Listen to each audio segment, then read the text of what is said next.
Oh, the joys of doing business. Good news and bad news starting off this video. Good news, Milwaukee sent us more of these face mask coverings. I'm pretty sure you guys can buy them, and if you can, I'll put the link down below. Just got a call from Andrew. What we found out was we have diesel fuel on our dipstick on the 08 triaxle. Our regular mechanic is on holidays. That's awesome. So what we're trying to figure out is if it's okay to drive or if it's not, but by the sound of his call, I don't think that it's okay to drive, and that is not good. I don't know if the camera will pick it up, but you can see it's like lined with something super slippery looking, and then when you smell it, it smells like diesel fuel. Got some on my nose. It smells like diesel fuel. What do you say? Nothing good. No? Are we screwed? Like, you can even see it in it. Yeah. He says if it's slippery, keep going. But he says if it's not, don't drive it. I'm thinking it's time to trade this thing in on a new one of those brand new Western Star 49Xs. If I'm sending this thing out on rental, here's the thing with rented trucks. Here, let me go over here and say this.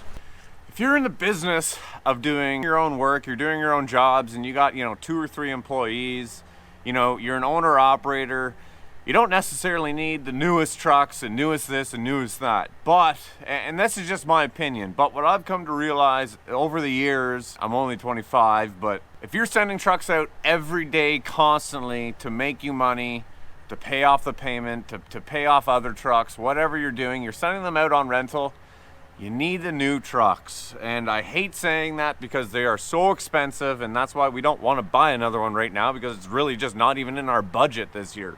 Like last month, we put over $5,000 into that truck last month in work that needed to be done, manifold leaking, stuff like that. And that's over the payment of a brand new one. And now this happens, so now I'm down today with the truck, which is gonna cost me $1,000. Well, more than that because of the material that we're supposed to haul. So it's this fine line of like buying new, having older, and then replacing with new stuff. So that's my take on that. There's more setup. He's gonna hop in the tandem and haul gravel though. Okay, yeah, well, I think so we'll just take the big tantrum. Okay. And then the problem he was away, I don't give a like at least they're set up with engine stuff and they can look at it right away. Yeah. What is there? What's going on? Okay, Back towards the yard? okay, yeah, I completely forgot. Our loader is out of commission right now, so just go to Sprat's and load up with 2-inch.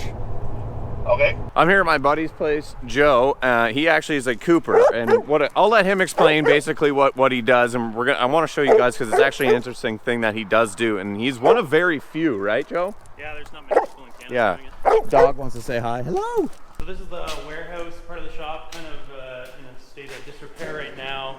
Lots going on. So basically we bring in used barrels from Canadian distilleries and then palletize them and ship them out to big retail stores like Canadian Tire and Home Hardware. Like, where do these barrels necessarily, because I know you get a lot of stuff from the States, right? We get fresh empty bourbon barrels out of the States. Whereabouts from the States? We get Virginia, Texas, Wow. Kentucky, but these guys are all sourced from Canada. So they would hold Canadian whiskey products. That's awesome.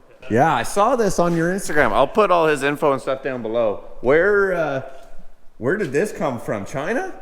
So it's made in Taiwan. Wow, look at that. Huan Hung. So this was a horse barn originally. Yeah. And there was a hayloft in here. So we tore the hayloft out just to give ourselves more room. We spray foamed it all, put new windows, new metal on. And it has floor heating? In-floor heat. It's getting installed this week. They started yesterday. Wow.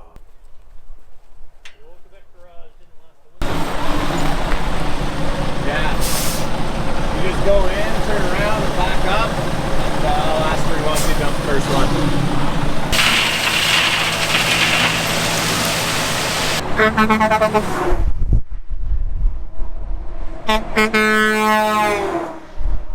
Okay, we're going to spread it and see if these boys can spread. They've been talking a lot of shit all day, saying they're the best at spreading. So we're gonna see how they do. There we go.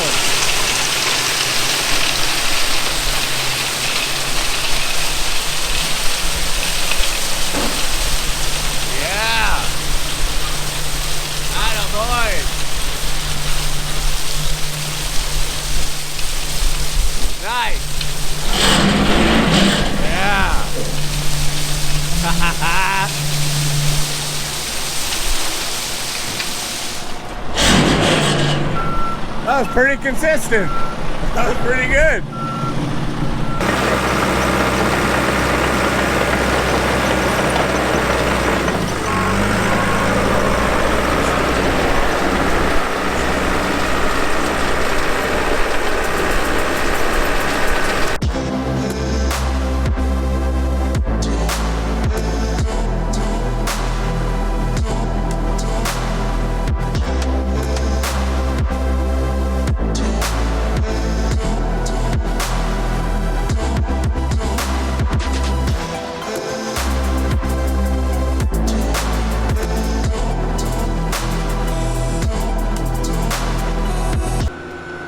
All right, down here at Britannia, back down here at the wall.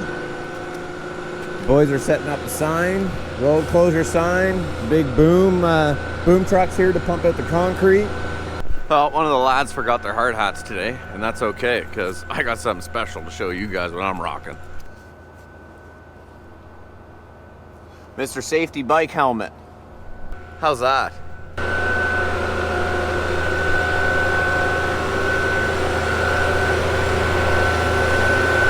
Okay, so scope of work today is we are going to be doing a 20-meter pour along the hole inside. There's Brad bending over.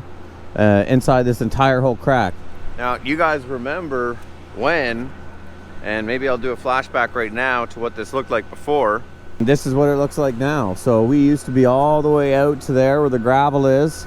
We've now poured and worked our way in here to this. Because safety doesn't stop for anybody.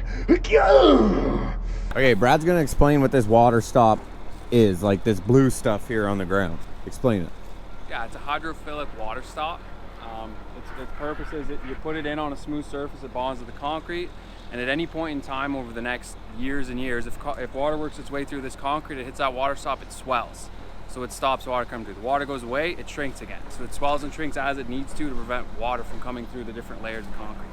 How many various levels did we put this? It's 4. We're doing 4 lifts of concrete, so each lift's got 2 strips of it on it.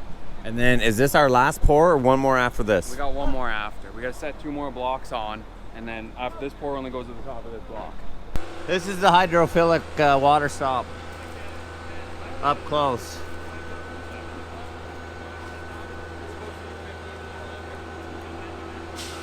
Look at the scarf on you.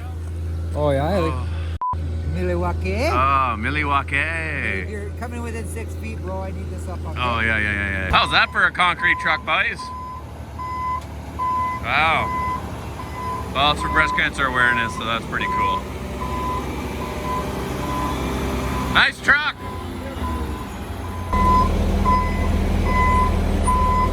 So, if you guys remember on the first boom truck video, the first truck that showed up last time didn't necessarily fail, but there was an issue with what the concrete company printed out on the tickets. Same thing with this. Everything's good. We just passed the test, but we're waiting on our air test. Our air was at about 9.2, and it needs to be 8. So they're letting it sit, tumbling it a little bit more. We're doing another test right now, and then we're going to start pumping.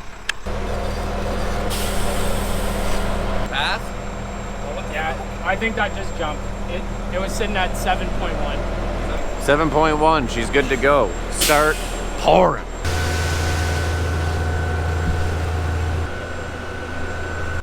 Yeah. The one with the 43 meter? No, that guy was really good.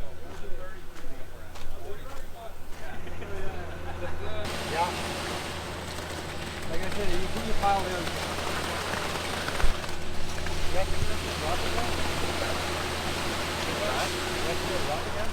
Yeah, trowel. Doing 1 4-inch troweling. I got the important job of holding it.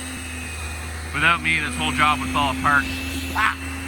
You turn it off now? Yeah. What happened? A bee flew in my ear, and when I smacked out of my ear, my AirPod.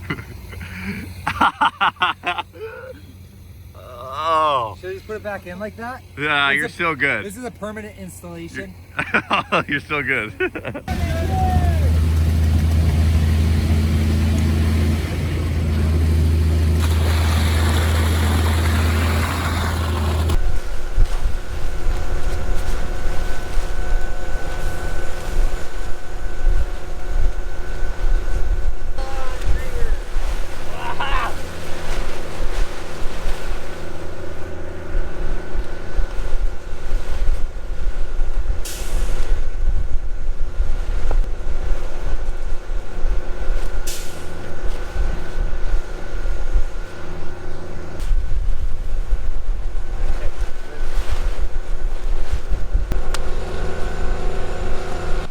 Okay, we got things wrapped up, as you could saw, just in time before all the wind and shitty weather.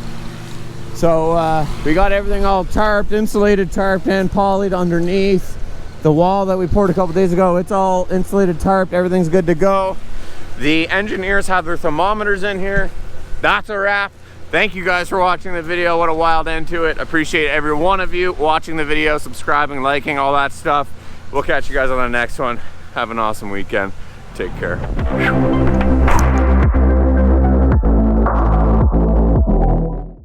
And of course, I didn't forget about you guys, the True Patriots channel that watch these entire videos to the very end, which is right now. And if you are one of those True Patriots, I want you guys to comment down below, come sail away. Why come sail away? Well, at the end of this video, we almost all sailed away in that wind.